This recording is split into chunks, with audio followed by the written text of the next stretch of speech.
Bismillahirrahmanirrahim. Assalamu alaikum. I am Nimra Zafar. This video is made by Law Mentoring. Before watching the video, it's a humble request to please subscribe the channel and hit the bell icon so that you may get notifications about the new videos timely.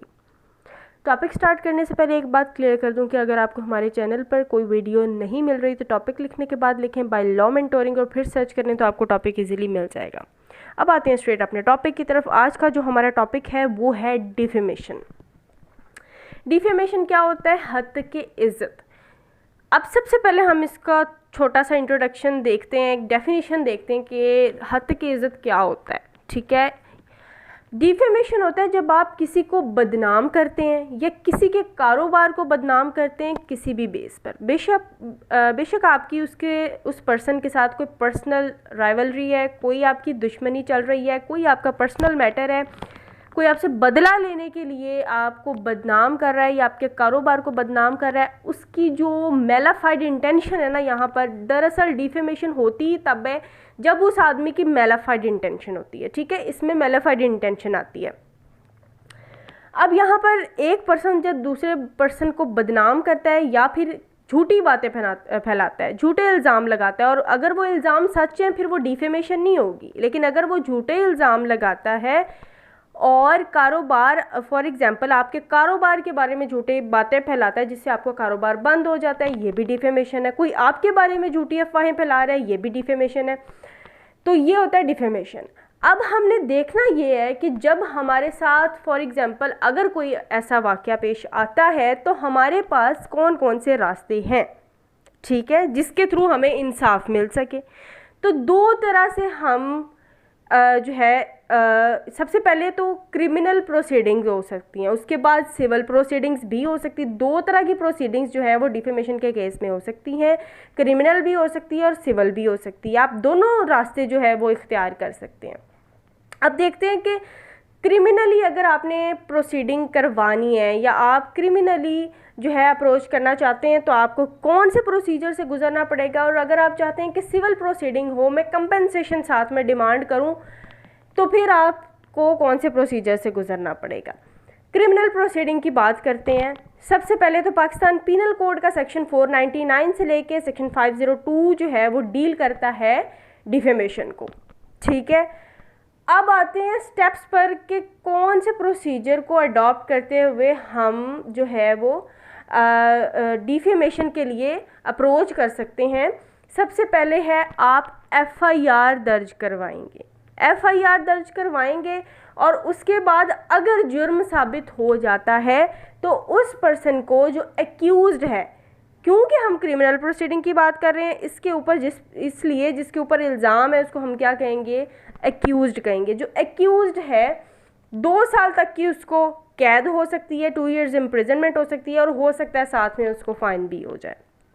ठीक है, ये थी सज़ा, ये थी criminal proceeding. अब आते हैं सिविल प्रोसीडिंग कि अगर हम दावा दायर करना चाहते हैं, सिविल प्रोसीडिंग करना चाहते हैं तो हम क्या करेंगे, क्योंकि क्रिमिनल प्रोसीडिंग के लिए हमें एफआईआर दर्ज करनी पड़ती है और क्रिमिनल के लिए हमें सूट फाइल करना पड़ता है। अब आ जाते हैं स्टेप्स जो सिविल प्रोसीडिंग के लिए होते हैं। डिफेमेशन में हम सिविल प्रोसीडिंग भी कर सकते हैं। उसके बाद स्टेप्स पे आते हैं। सबसे पहले तो हम दावा दायर करेंगे हत्या की इज्जत का, सूट फॉर डिफेमेशन करेंगे, कोर्ट में दावा दायर करेंगे और साथ ही साथ डिमांड करेंगे कंपेंसेशन। ठीक है, लेकिन जो दावा हमने दायर किया है उसमें हमने जो स्टेटमेंट हमने दी है उसमें हमने क्या लिखना है? उसमें यही लिखना है, उसमें पूरी डिटेल लिखेंगे क्या हुआ है। ठीक है, ये बंदा है, फलां बंदा है, इसने मुझे डिफेम किया है, इसने मेरे बारे में बातें की हैं, फॉर एग्जांपल इसने मेरे कारोबार के बारे में गलत बातें, गलत अफवाहें फैलाई हैं जिसकी वजह से मेरा कारोबार बंद हो गया और मेरा इतना नुकसान हुआ है। आप साथ में अमाउंट बताएंगे कि मेरे इतने लाख का नुकसान हो गया, अब मैं चाहता हूँ कि मुझे कंपनसेशन प्रोवाइड की जाए कोर्ट की तरफ से। अब क्या होगा? कोर्ट उस पर्सन को बुलाएगी। ठीक है, जुर्म साबित हो जाता है। डिफेमेशन ऑर्डर 2002 जो है ये इसीलिए बना था ताकि जो मुतासरा पार्टी है ना, जो एग्रीव्ड पार्टी है, उसको फौरी तौर पर इंसाफ फराहम किया जाए। डिफेमेशन ऑर्डर 2002 के अकॉर्डिंग जब सेशन कोर्ट में आप दावा दायर करते हैं हत्या की इज्जत का, तो सेशन कोर्ट बाउंड है कि वो विद इन 3 months फैसला करे और केस को ख़त्म करे और आपको इंसाफ दिलाए।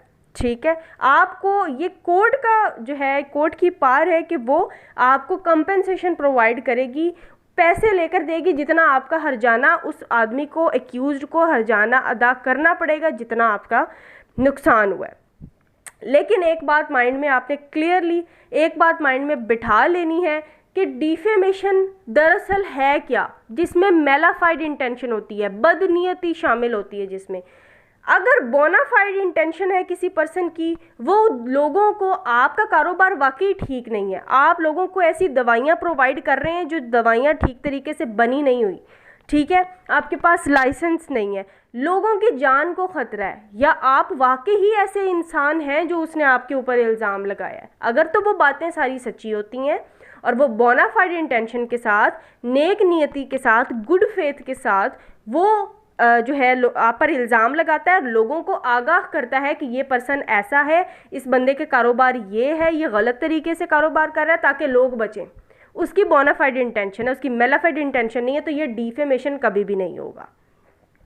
So this was all about our today's lecture. Thanks for watching the video, and if you like the video then don't forget to like, share and comment. Thank you so much.